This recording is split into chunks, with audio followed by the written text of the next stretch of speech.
Welcome to Fitzant's Property Exchange, hosted by Pearl Scheltema, designed to keep you informed and captivated about the South African residential property market. Subscribe to our channel today and enjoy conversations with some of the most influential, innovative, and interesting industry experts, stakeholders, and scheme executives as they render input in today's property market. Good morning, everyone. I'm Pearl Scheltema, the CEO of Fitzant Estates, and once again, welcome to our Property Exchange. Yes, we're going to address the topic that's on everyone's lips. Of course, the Protection of Personal Information Act.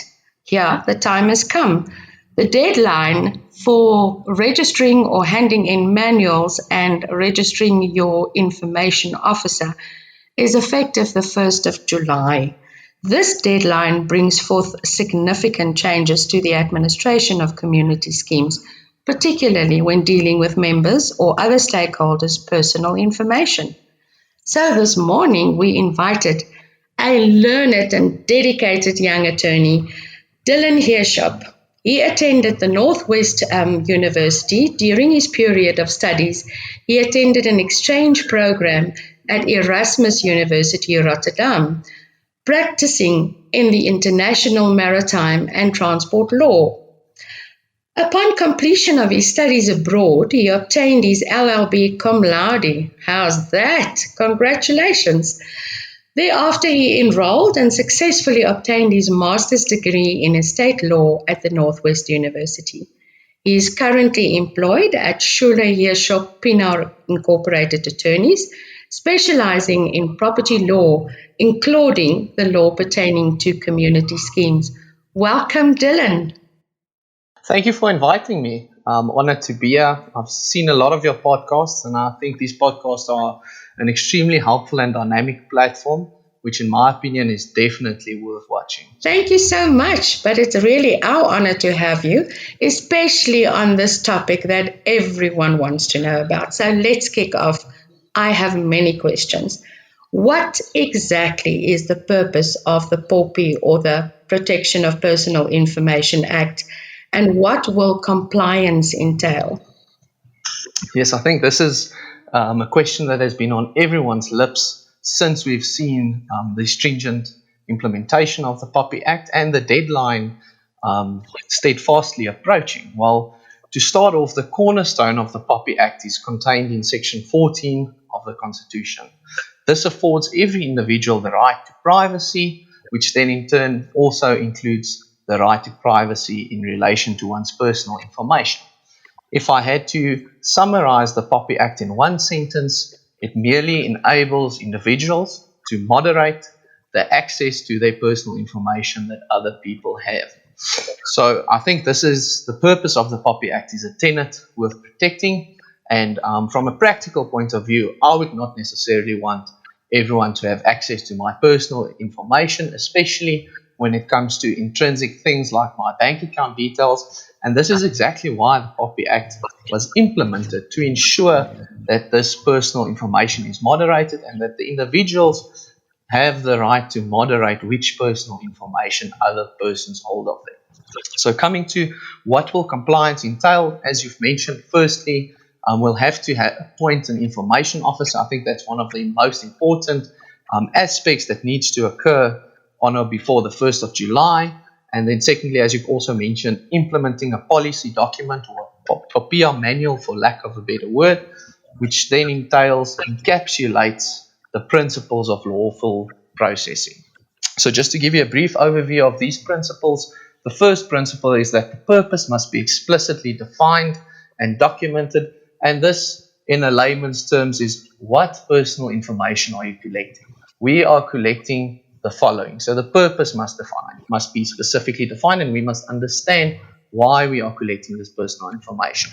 The second principle is openness and transparency, and this merely means that we must inform the individuals whose personal information we are collecting of the information that we are collecting. So we must inform them, listen, we are collecting the following information of yours, and the reason we are collecting these personal information.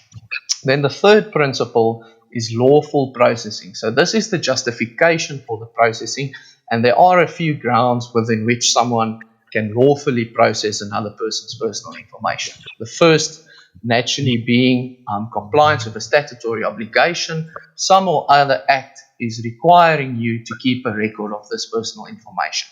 Another ground for lawful processing is compliance with a contractual obligation.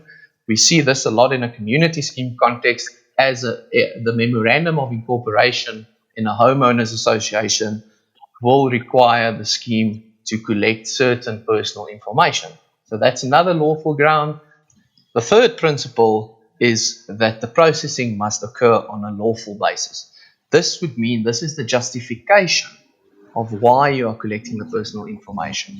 The grounds include, firstly, compliance with a statutory obligation. So this would be where an act requires you to keep a record of certain personal information.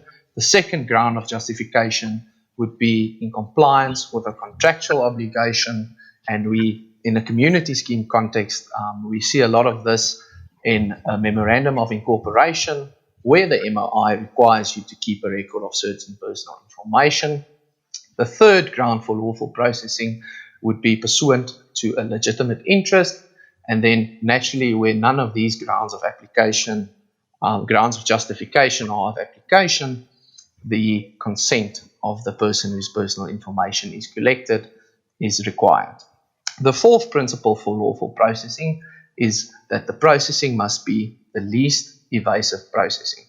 This would entail that the scheme processes the minimum information to serve the purpose of the processing.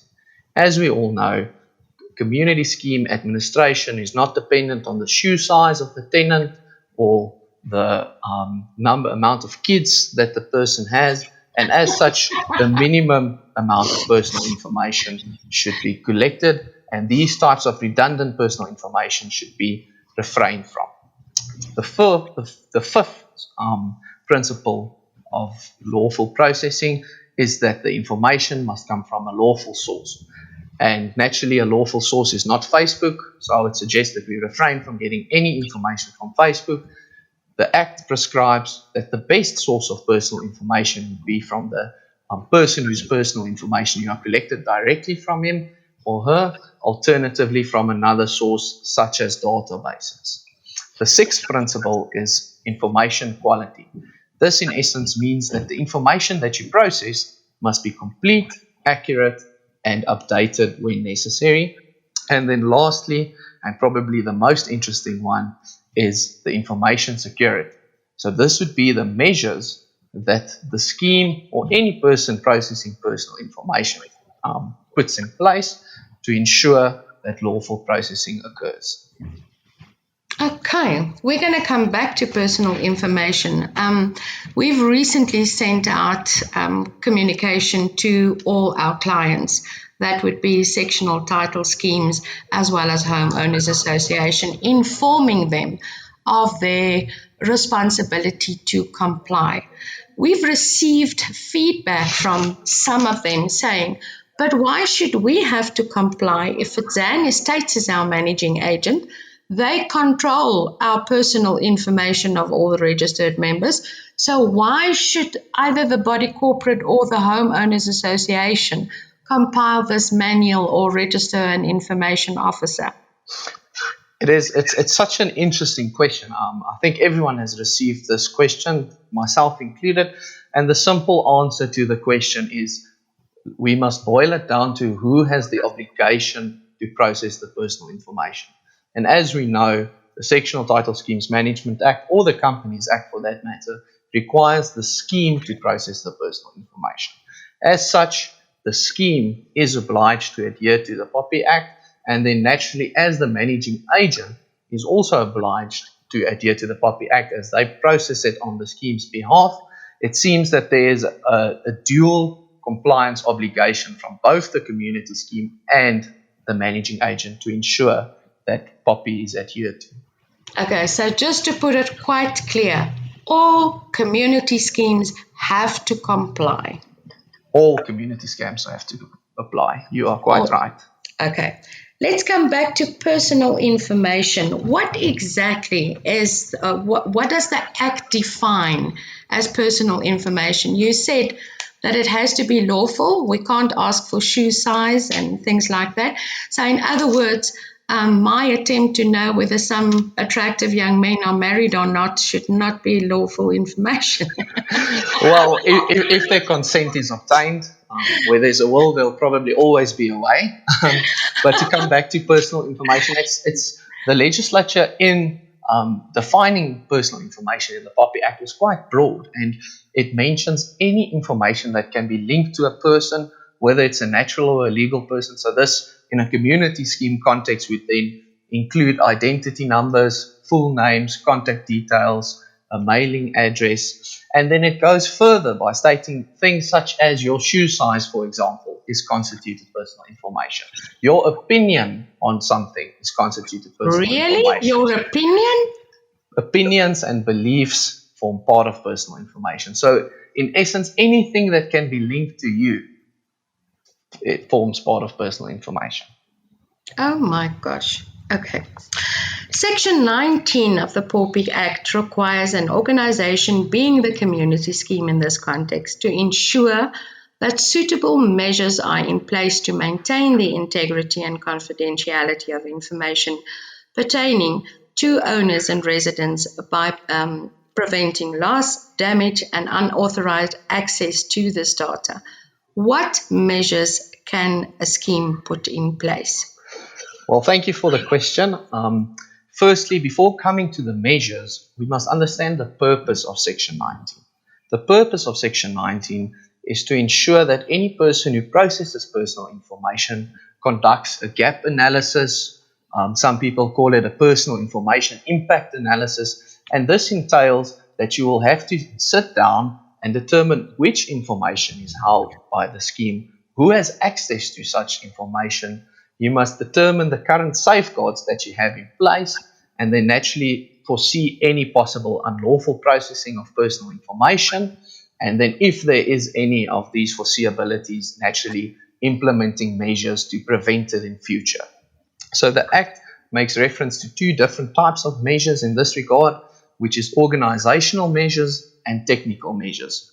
Well, in regards to organizational measures, and luckily for the viewers, this is your first organizational measure. Organizational measures include training, awareness, internal policies, in essence, to raise awareness of an individual's right to privacy within the scheme, within the company, and to ensure that we implement internal measures to prevent data compromises.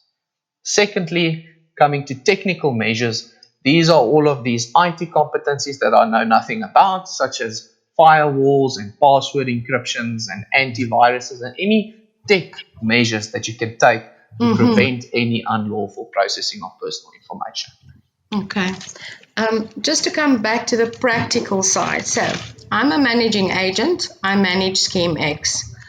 The scheme consists of 20 members, and I need to have their contact details. I need to have a name, I need to have an ID, I need to have a contact number, I need to have a communication address or an email address to inform them of news, to issue notices of meetings, to issue the monthly levy statement, etc. So all of that information is indeed authorized, and I have the responsibility as the managing agent to ensure the safety of that and only to utilize it for this specific purpose. Exactly. All right. If we go to tenants, there's a different story. I'm a letting agent. I need more than just the mentioned information I've confirmed now. I need to know where the tenant works, whether they can actually afford the property. In other words, I would require salary slips, bank statements, letter of employment, and how and where do I store this or make sure that this is safe? Well, the best thing would be, and it's something worth exploring, is password encrypting documents. Okay. I mean, if you take a look, you have to have these details. I don't think we need to discuss the lawfulness of the processing, as I mean it's going to be in compliance with a contractual obligation being the agreement of lease. So the agreement of lease will require us to keep this information, but how are we going to keep this safe? It's as easy as locking your file cabinets or giving certain people access to this information where they are authorized. I mean, the receptionist, for instance, does not need to know what is on the pay slips, does not need to know who is the employer. So it will be, in essence, some sort of internal measures that you take to ensure that only certain staff, the staff who are authorized to deal with this information, deals with the information, and naturally that you try and keep it safe from internal problems, employees causing a situation where there is unauthorized or unlawful processing of the personal information, and then also technical measures to try and prevent that the personal information be leaked with hacks or anything of such a nature.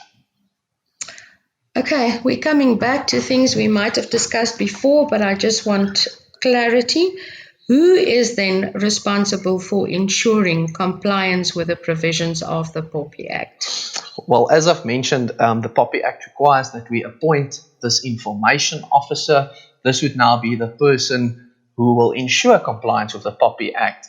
And in terms of Section 1 of the POPI Act, an information officer for the purposes of a private body is defined as the head of the private body, as defined in the Promotion of Access to Information Act. And the Promotion of Access to Information Act quite nicely defines what head means, which indicates that it's the chief executive officer or equivalent officer of such a juristic person or any person duly authorized by that officer. That's interesting. Or duly authorized. Yes. How does that authorization take place? Well, it's actually very interesting. The information regulator, I don't think I've mentioned who that is, but that is Please do. It's simply the watchdog, and should anything happen or there is some sort of information breach, this would be the person who would be on your case. And similarly, you should register your information officer also with the information regulator. Okay. In one of their guidance notes, and the guidance note is called the Guidance Note on Information Officers and Deputy Information Officers, published on the 1st of April of this year, they attempted to quantify the meaning of duly authorized. And they indicated that any person is duly authorized if they act at an executive level or in an equivalent position of the head of institution, and secondly, that they are an employee of the private body. So this is quite an interesting concept, and it results in a situation where there is doubt casted on whether a managing agent can be appointed as this information officer, for the simple reason a managing agent acts as an agent, and it does not necessarily act on an executive level or in an equivalent position to the head of the institution. However, this being said, this does not now mean that the trustees must be left in the plight of POPI and come into a situation where they would have to sail through these troubled POPI waters without any assistance, as the Act makes provision for the delegation of any duties and or all of the duties to a deputy information officer. And they do not quantify what a deputy information officer is, or who may not be appointed as a deputy information officer. As such, the trustees can still be in the competent hands of a managing agent when they appoint the managing agent as the deputy information officer. However, there's a last thing that I'd like to address in this regard, and this means, what is the head of the institution in a community scheme context? I've heard views that a chairperson is nothing more than a trustee, and as such, why should the chairperson be regarded as the proverbial head of the community scheme? The Sectional Title Schemes Management Act and Companies Act does not make provision for the fact that a chairperson is considered to be this head. However, when considering the additional competencies of a chairperson, and these competencies are such as a casting vote, he's the chair at trustees meetings. He is, to an extent, the head of the private institution or the head of the scheme, as opposed to the other directors. And as such, there's no other viable interpretation in a community scheme context at the moment. And it is understandable that the guidance note may not apply fully to community schemes, as the information regulator attempted to quantify this information officer in a sense of from the biggest corporate multi-structural companies to the street vendor and everything in between, which they now include a community scheme. So thus, there is a lot of confusion as to who is the head. However, when considering the additional competencies, the most viable view is that the chairperson is the head. Okay, fair enough, but I have a problem. As we all know, annual general meetings takes place and new trustees are appointed, new chairmen are appointed. Does this mean that we have to inform the regulator every single time that the information officer, being the head of the institution, has now changed? And it can change once the chairman resigns for whatever reason. It has to be changed again. Administratively, this sounds like a nightmare. It is. I completely agree with you. It's going to be quite the nightmare. But as I've mentioned in this interpretation note, the information regulator did not take specific cognizance of community schemes and the problems that would face, or that community schemes would face, when trying to implement the POPI Act, such as registering and re-registering an information officer. However, in the current circumstances, it would seem that upon the appointment of a new chairperson, the information regulator will have to be informed of the change. Okay. Will the POPI Act prevent an owner accessing other owners' contact details? Prescribed Management Rule 27 operating at its best. Well, what I can tell you is yes and no. It's going to be a value-based decision that will have to be made by the trustees in conjunction with the managing agent and, where necessary, with legal representatives, as this will amount to a weighing of an individual's constitutional right to privacy and the member's right to information in terms of Prescribed Management Rule 27. As we know, Prescribed Management Rule 27 requires a scheme to process certain personal information of members, tenants, and trustees. There's a whole list. And in terms of Prescribed Management Rule 27.4, upon a request by a member, the scheme must. And I think it's prudent that I emphasize the must, because it seems that in this circumstances, there's no discretion on the trustees whether or not they want to provide this information. However, one must regard the Sectional Title Schemes Management Act as a whole and the purpose of it. And to boil the purpose down of the Sectional Title Schemes Management Act, it is to promote harmonious living in the scheme and to further the management and administration of the scheme. So, yes, a member is most definitely entitled to request access to other owners' information. However, the decision that will have to be made is whether or not this request promotes the management and administration of the scheme. Okay, so in other words, if I stay at the bottom floor and my neighbor upstairs shower is leaking into my unit and I desperately need to get hold of him, it would be acceptable for the owner upstairs information to be relayed to me in order to resolve the problem. You are quite right. Exactly that. So it'll have to boil down to a situation where if you do not provide the personal information, there would be some or other harm that would be caused, such as this emergency. We've got this emergency, the house is burning down, the shower is leaking, and it is going to inevitably cause further damage if we do not mitigate the circumstances. And in those circumstances, yes, I would say that the member would then be entitled to the personal information. But in examples whereas the information, the person requesting the information has now started a new company and he wants to update his clientele or he wants to send everyone emails, of course. that would not further the administration of the management. Or if it's a neighbor wanting to inform the husband of another neighbor that there's strange visitors in his absence, that would... You have to understand, Dilen, in our business, we get to deal with a lot of scenarios. Yeah. So I'm thinking of those. Yeah, exactly. And then that's the thing. So the ultimate decisive factor would just be, does it further the administration? Okay. If the answer is yes, let's provide them with the information. Understood. Okay. Dilen, as a last question, we do find resistance in some cases from community schemes saying, what is this all about? Why should we? And I thank you for explaining the reasons.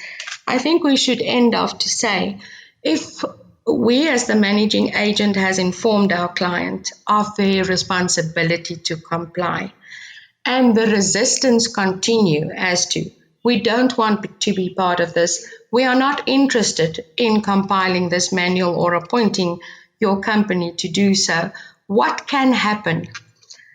Well, it's quite a shock, and I think if I don't have the viewers' attention until now, I'll probably have their attention now. So the consequences for non-compliance with the POPI Act can include a fine or penalty not exceeding 10 million. What?